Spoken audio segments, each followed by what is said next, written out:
अस्सलाम वालेकुम यार, कैसे हैं आप। उम्मीद है कि आप सब लोग खैरियत से होंगे। अल्लाह ताला आप सबको अपने हिफ्ज़-ओ-मान में रखे।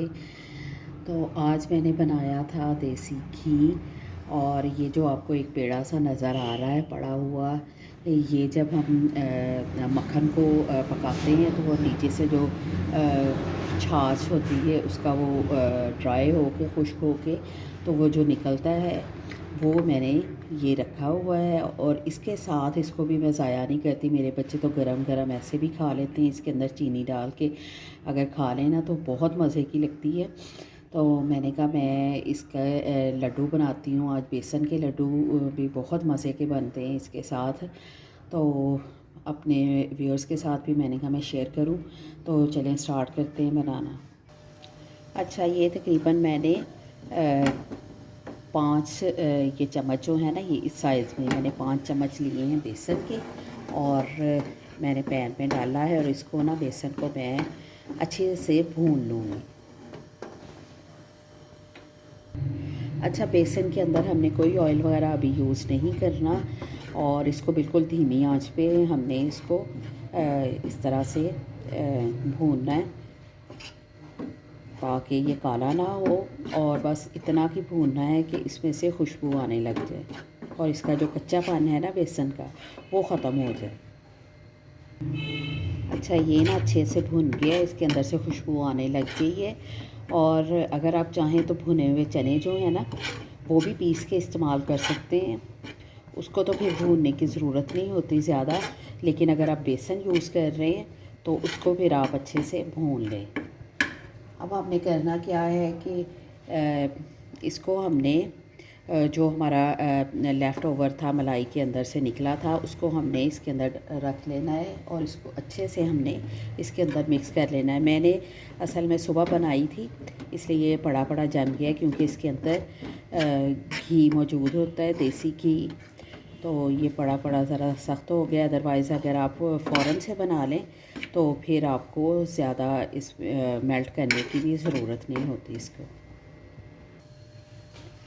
अच्छा, ये हीट लगते सार ही ना ये मेल्ट होने लग गया है, और इसमें आपको घी वगैरह मज़ीद डालने की ज़रूरत नहीं है। अगर आपको लगे कि ज़्यादा ड्राई है तो फिर बेशक थोड़ा सा आप 1 आध चम्मच डाल लें। अदरवाइज़ उसी के साथ ही, क्योंकि इसके अंदर से भी काफ़ी निकल आता है, तो ज़रूरत नहीं है इसके अंदर डालने की।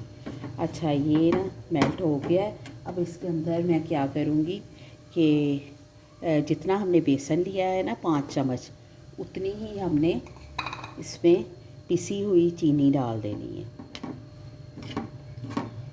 और इसको अच्छी तरह से मिक्स कर लेना है।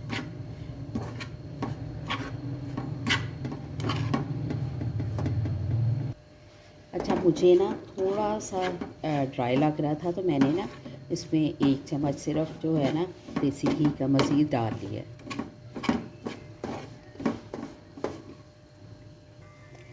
और ये जो है हमारा मावा लड्डुओं का ये रेडी हो गया है, और हमने यहाँ पे अब फ्लेम जो है वो ऑफ़ कर देनी है।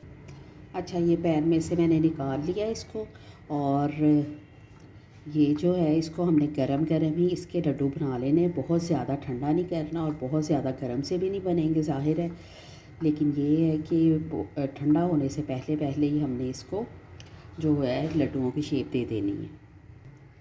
अच्छा, ये मैंने गरम गरम ही थोड़ा सा बस इसको ठंडा किया है, और थोड़ी सी आपको दिक्कत होगी स्टार्ट में, लेकिन फिर आपके वो हाथ को इतना नहीं फ़ील होगा। ये देखिए इस साइज़ का मैंने लड्डू बनाया है, और इसको गरम गरम ही मैंने इधर रखे हैं सफ़ेद तिल, और इसकी मैंने कोटिंग कर दी है सफ़ेद तिलों के साथ।